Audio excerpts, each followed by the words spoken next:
नमस्कार, राजीव टाइम्स के खास सेगमेंट अपना मध्य प्रदेश में आप सभी का स्वागत है। मैं हूं अनिकेत दीक्षित। हिंदुस्तान के दिल की आवाज और वो सच जो कोई नहीं दिखाता। आज फिर एक नई कहानी, नया सवाल, नया खुलासा सिर्फ आपके लिए। तो चलिए शुरू करते हैं। देखते ही देखते मध्य प्रदेश में एक नहीं कई सुधार आपको देखने को मिलेंगे। आज आप जो मध्य प्रदेश देख रहे हैं वो कल बदला हुआ नजर आएगा। उसकी सूरत, सेहत ही नहीं, चारों तरफ उन्नति के द्वार आपको खुले मिलेंगे। यह बात कही है मध्य प्रदेश के मुखिया डॉक्टर मोहन यादव ने। वे एक कॉन्फ्रेंस को संबोधित कर रहे थे। इसी दौरान उन्होंने कई उपलब्धियां गिनाते हुए कहा, आज का प्रदेश आपको कल उन्नति के शिखर पर नजर आएगा। अब हमारा प्रदेश नक्सलवाद से मुक्त है और ये काम कर दिखाया है हमारे देश के वीर जाबाजों ने। कई सवालों के जवाब के साथ उन्होंने पुलिस भर्ती बोर्ड स्थापना की बात भी कही। डीजीआईजी कॉन्फ्रेंस में बहुत सारे निर्देश पूरे देश के अधिकारियों को दिए थे। हमने अपने राज्य सरकार में उन सारे निर्देशों का परिपालन की दृष्टि से आवश्यक एक बैठक का आयोजन किया गया और मैंने उन सारी बातों को समझ करके, यद्यपि पूरे देश में मध्य प्रदेश वो राज्य है जो बहुत तेज गति से वो सारे सुधार कर रहा है जिसको माननीय केंद्र सरकार के द्वारा श्रीमान नरेंद्र मोदी जी ने हम सबको हमारे सामने रखा है। हमारे अपने राज्य के अंदर की बहुत सारी भविष्य की आने वाले कई कामों को लेकर के भी अलग अलग तरह से हमारी सरकार काम कर रही है। जब एक तरफ फॉरेंसिक साइंस की लैब खोलने की बात आ रही तो उसकी एक लैब की हमने मंजूरी दी है, जो हमारे संकल्प पत्र का भी हिस्सा है। इसी प्रकार से डिटेक्शन फोर्स या और भविष्य में बटालियन खोलना है, यहाँ के कई सारे काम हैं। उन सारे कामों में हमने कोशिश की कि भविष्य में आने वाले समय में पुलिस संबंधी किसी बात के लिए कोई कष्ट हमारी सरकार की तरफ से, जनता की सुविधा के लिए पुलिस है, ऐसे में उनकी तरफ देखना भी और उनके माध्यम से जनता की सेवा को जोड़ते हुए सब प्रकार की व्यवस्था बनाने का काम हमारा है। मैं उम्मीद करूंगा कि हमारी आज की बैठक के बाद बहुत सारे लाभ भी पुलिस डिपार्टमेंट को मिलने वाले हैं और ये बैठक सार्थक रहेगी।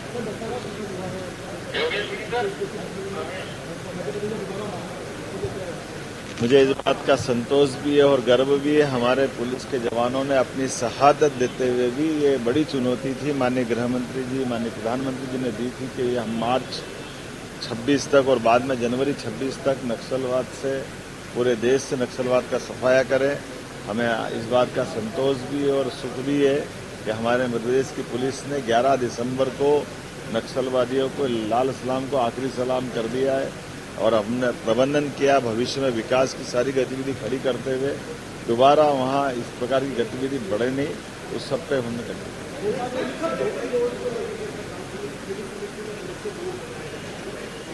पुलिस भर्ती बोर्ड के संबंध में निर्देश दिए हैं, बहुत जल्दी उसका कार्यरूप सामने आने वाला है।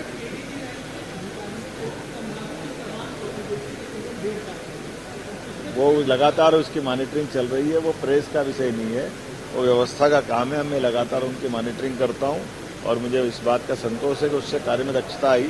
बहुत बहुत धन्यवाद। अगली खबर की ओर रुख करते हैं। मध्य प्रदेश की बीजेपी सरकार के 2 साल कार्यकाल को उपलब्धि भरा बताते हुए पीडब्ल्यूडी मंत्री राकेश सिंह ने मिंटो हॉल में एक प्रेस कॉन्फ्रेंस की। उन्होंने कहा, लोक निर्माण विभाग के जीतने पर भी भवन बनेंगे, वे सब ग्रीन होंगे। ये मुख्यमंत्री डॉक्टर मोहन यादव एवं पीडब्ल्यूडी विभाग ने तय किया है। प्रेस कॉन्फ्रेंस के दौरान मंत्री सिंह ने बीजेपी सरकार की उपलब्धियां गिनाते हुए प्रदेश की सड़कों, उनकी लागत और मजबूती के साथ ही सरकारी भवनों, वैज्ञानिक पद्धति से ट्री शिफ्टिंग, फ्लाईओवर पर रेन वाटर पौधारोपण का भी बखान किया। और ये भी मैं स्पष्ट करना चाहता हूं कि इसके साथ ही मध्य प्रदेश सड़क विकास निगम के द्वारा भी हाई स्पीड कॉरिडोर और एक्सप्रेसवे की योजनाएं तैयार हो रही हैं, जिनमें भोपाल मंदसौर एक्सप्रेसवे है। ये महत्वपूर्ण परियोजना है।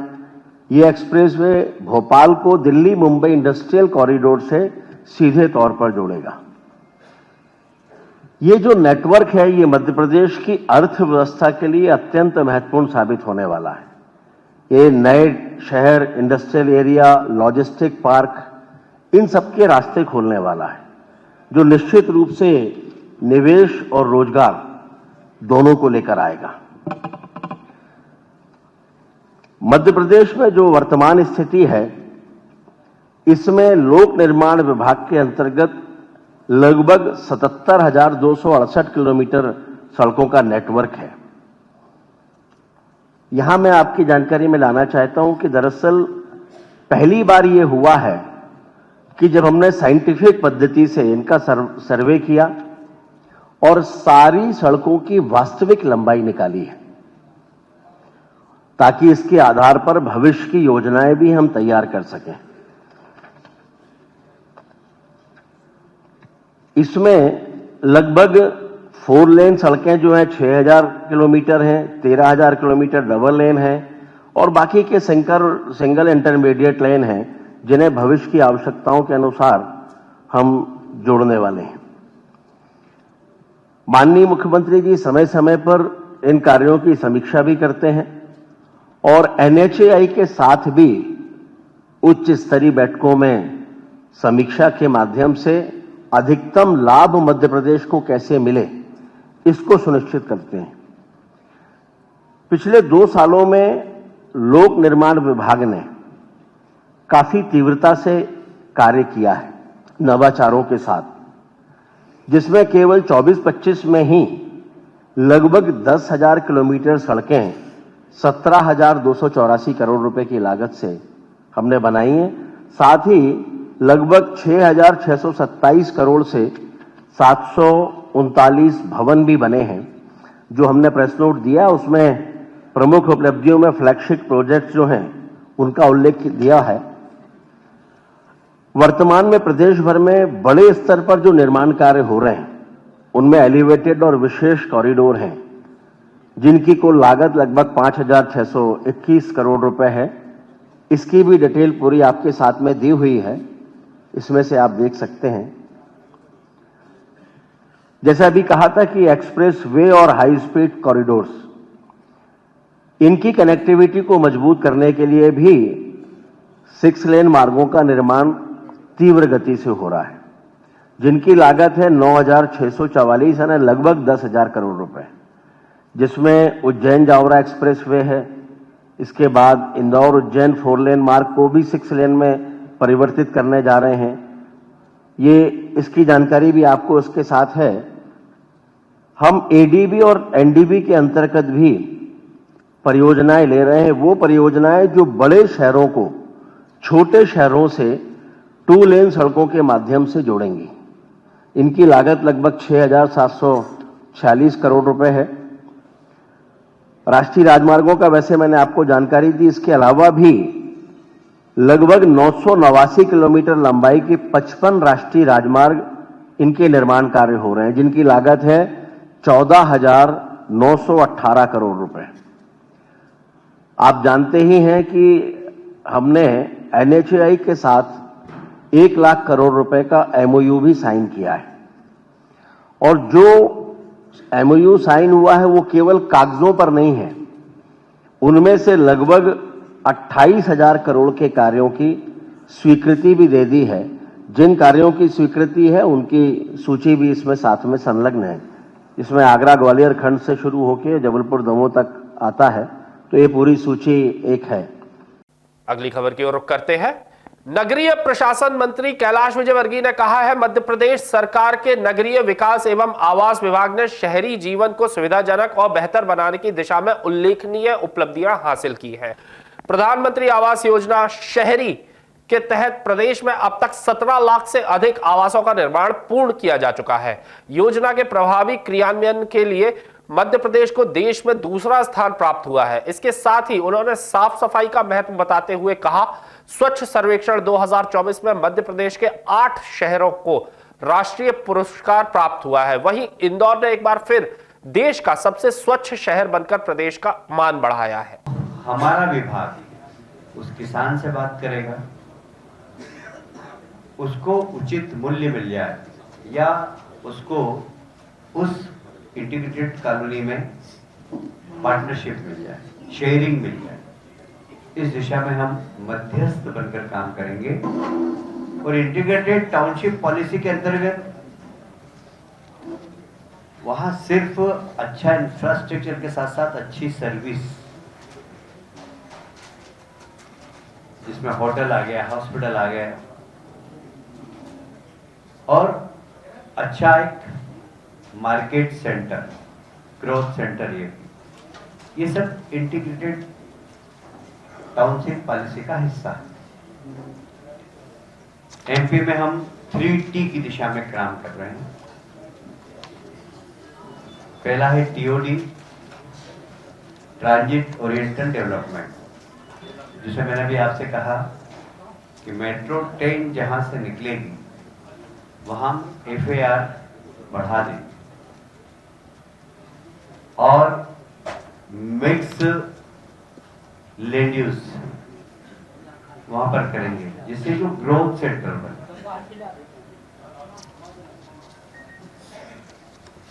TPS जो कभी काफी चर्चा में है,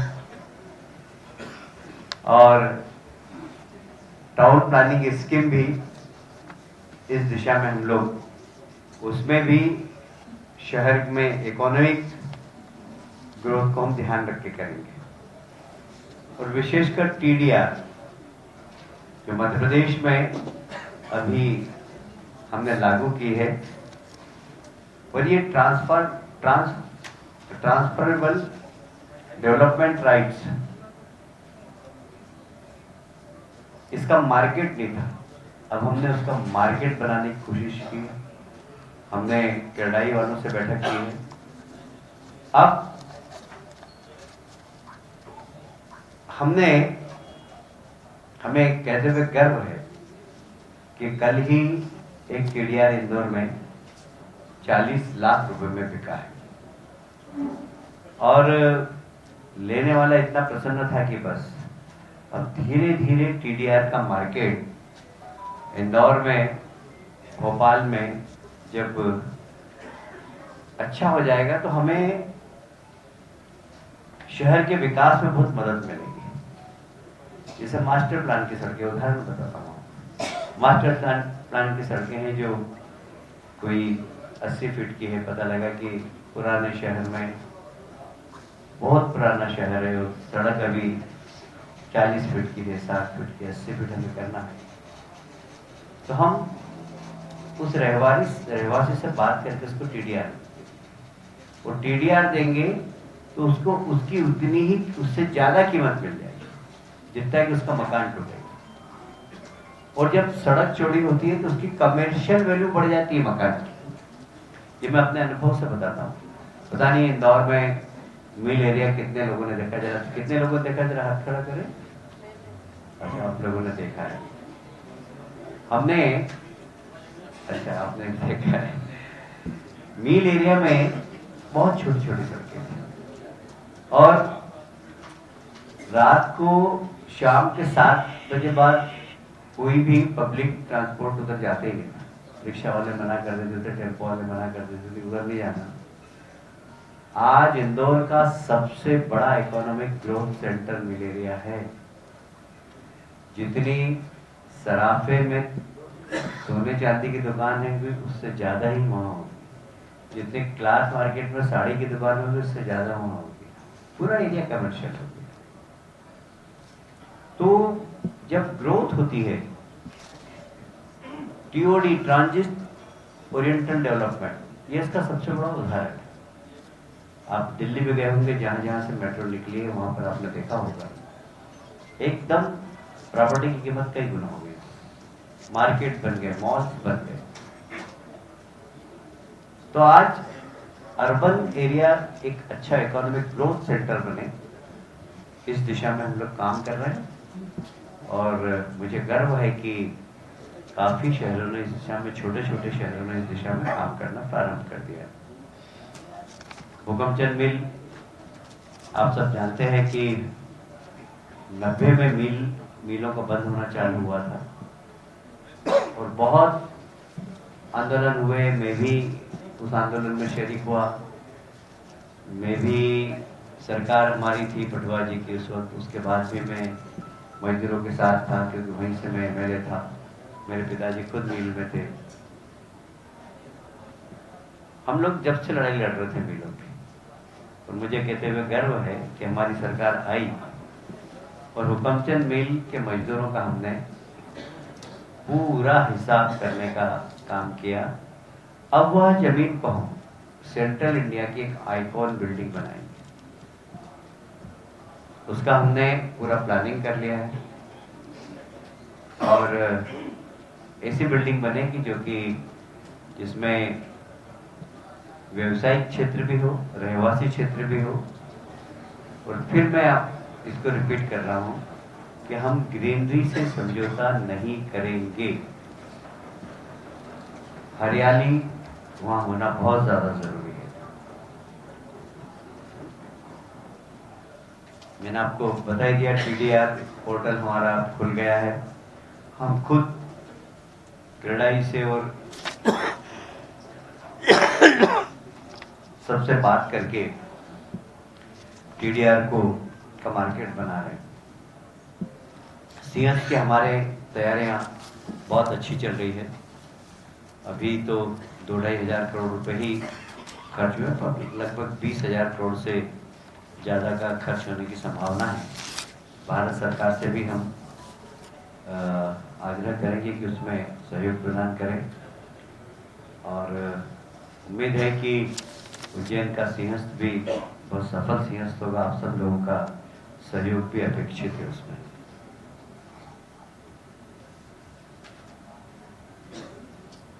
मैंने जैसे कहा था टेक्नोलॉजी इनेबल ग्रोथ, आज बेगास एन के साथ MOU हो रहा है और जियो स्पेशियल डाटा का प्रयोग कर अर्बन प्लानिंग करना, यह हमारा एक मुख्य उद्देश्य है। आपने पहले भी मैं एक बार आप लोगों के बीच में आया था जब मैंने कहा था कि हमने नगर निगम, नगर पालिका और नगर पंचायतों से आग्रह किया है कि आप आत्मनिर्भर बने, कम से कम अपना स्वयं का खर्चा आप निकाल लें और हम भोपाल से जो पैसे थे उससे आप शहर में विकास करें। दुर्भाग्य से अभी लगभग 70% ऐसी नगर निकाय है जो सिर्फ भोपाल के भरोसे ही चलती है। हमने बहुत कोशिश करके और आत्मनिर्भर बनाने की कोशिश की है। कैसे इन सब नगर पालिकाओं की इनकम बढ़े, इस दिशा में हमने कुछ काम किए और जिसका कि रिजल्ट भी आया है। जैसे हमने सभी नगर पालिका, नगर निगम की प्रॉपर्टीज को GIS मैपिंग कर दी और GIS मैपिंग करने के बाद उनको दे दिया और हमने उनसे कहा कि आप देख लीजिए आपके पास कितनी प्रॉपर्टी से आप टैक्स ले रहे हैं, कितने से नहीं ले रहे हैं। तो मैं एक उदाहरण बताता हूँ। सिर्फ सतना का 40% प्रॉपर्टीज उनके टैक्स एरिना के बाहर, और जैसे ही हमने GIS मैपिंग करके दी उन्होंने टैक्स लेना प्रारंभ किया। मुझे कहते हुए गर्व है कि पूरे प्रदेश में लगभग 150% संपत्ति कर नगर पालिका और नगर निगम का बढ़ा है।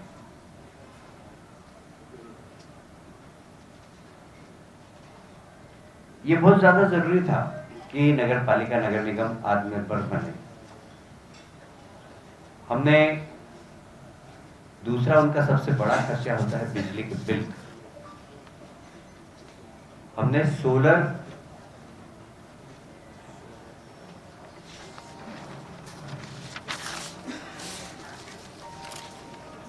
सोलर पावर का उपयोग करने के सुझाव दिए थे। अभी मुझे कहते हुए ये गर्व है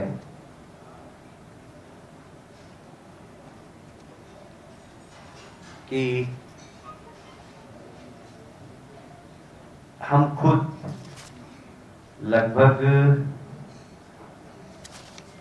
सभी नगर निगम, नगर पालिकाओं से आग्रह तो कर ही रहे हैं। नीमच में, जावद में मुझे उन्होंने कहा कि हम अपना खुद का लगा रहे हैं। भोपाल ने भी अपना एक प्लान लगा दिया है, इंदौर ने भी लगा दिया है। इंदौर में प्लान लगा, उनको 5 करोड़ रुपए महीने की बचत होना प्रारंभ हो गई। ऐसे हम खुद भी, हमारा जो बन रहा है कितने मेगावाट का है? 220 मेगावाट का हम फ्लोटिंग एक पावर प्लांट लगा रहे हैं सोलर।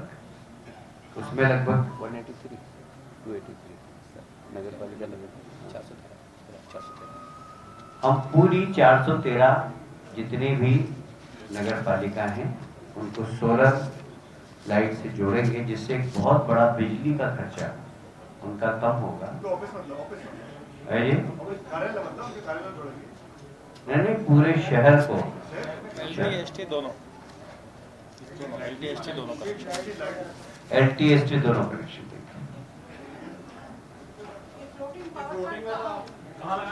बीरसिंहपुर पाली। बीरसिंहपुर पाली।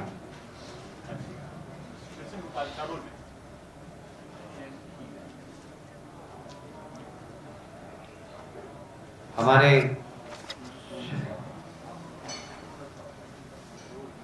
ACS संजय दुबे जी और हमारे कमिश्नर ने एक बहुत अच्छी एक सॉफ्टवेयर बनाया AE-बेस। उसके अंतर्गत बायोमेट्रिक प्रमाणीकरण प्रारंभ कर दिया है नगर पालिका और नगर निगम। यह मानव संसाधन प्रबंधन का एक बेहतर प्रयोग हुआ है। इसमें अटेंडेंस ली जा रही है प्रत्येक कर्मचारी की। मुझे कहते हुए गर्व है कि बहुत सारे नगर पालिका नगर निगम में बोगस तनख्वाह लेने वाले लोगों की पहचान हुई है और उनका उस नगर पालिका नगर निगम का तनख्वाह का भार कम हुआ। अगली खबर की ओर रुख करते हैं। हमारे प्रदेश को आगे बढ़ने में अब कोई अड़ंगा सामने नहीं आएगा, क्योंकि हमारी सरकार ने प्रदेश को आगे बढ़ाने का संकल्प लिया है। हमारी बीजेपी सरकार ने विजन 2047 के तहत विकसित मध्य प्रदेश, आत्मनिर्भर मध्य प्रदेश बनाने का संकल्प लिया है। ये बात उप मुख्यमंत्री जगदीश देवड़ा ने कही। प्रदेश सरकार के 2 साल पूरे होने पर देवड़ा एक प्रेस कॉन्फ्रेंस को संबोधित कर रहे थे। इस दौरान उन्होंने प्रदेश सरकार की कई उपलब्धियां भी बताई। मत में ही पैसा सही समय सीमा में खर्च हो, इस बारे में क्या आपकी कोई योजना अभी बनी है कि बनाना है, या 3 साल बाद बनाएंगे, कब बनाएंगे आप? इसीलिए तो हमने जीरो बजट का जो हमने किया था वो इसीलिए किया था कि पहले ये होता था कि पहले बजट संभावित दे देते थे कि भाई इसमें इस विभाग में इतना बजट देना, इसमें इतना विभाग बजट देना। वो खर्चा हुआ नहीं हुआ, कितना खर्च हो पाया, तो इसीलिए हमने कहा कि भाई अब जो दिया था वो कितना खर्च किया, अगर नहीं हो पाया तो क्यों नहीं हो पाया और जरूरत है कि नहीं है। इसलिए हमने ये रोलिंग बजट का जो कहा कि भाई ये आगे वाले आने वाले 3 वित्तीय वर्ष का भी हम वो करेंगे। बता दें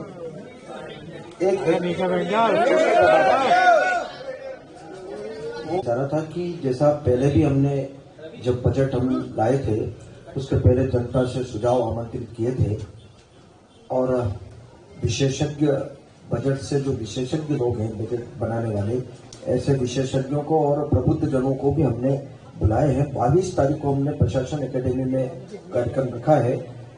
ये पिछली बार भी किया था और उसके पहले भी हमने किया था और जनता से भी हमने सुझाव आमंत्रित किए थे। मैं आप सभी से भी रिक्वेस्ट करूंगा कि अगर क्या मध्य प्रदेश का बजट जो पेश होगा उसमें क्या बेहतर हो सकता है, क्या सुझाव अच्छे हो सकते हैं, तो मैं आपसे भी अपेक्षा करूंगा कि अगर कभी आप भी अगर लिखित में भी देना चाहें या प्रत्यक्ष भी मिलकर के भी अगर बताना चाहें तो जरूर स्वागत है आपका। तो ये थी आज की अपना मध्य प्रदेश से जुड़ी कुछ बड़ी खबरें। सवाल अभी भी बाकी है, जवाब का इंतजार रहेगा। जल्द फिर मिलेंगे नई खबरों, नई हिम्मत के साथ। तब तक अपना और अपने मध्य प्रदेश का ख्याल रखिए। राजीव टाइम्स के साथ मैं अनिकेत दीक्षित आपसे लूंगा इजाजत। नमस्कार।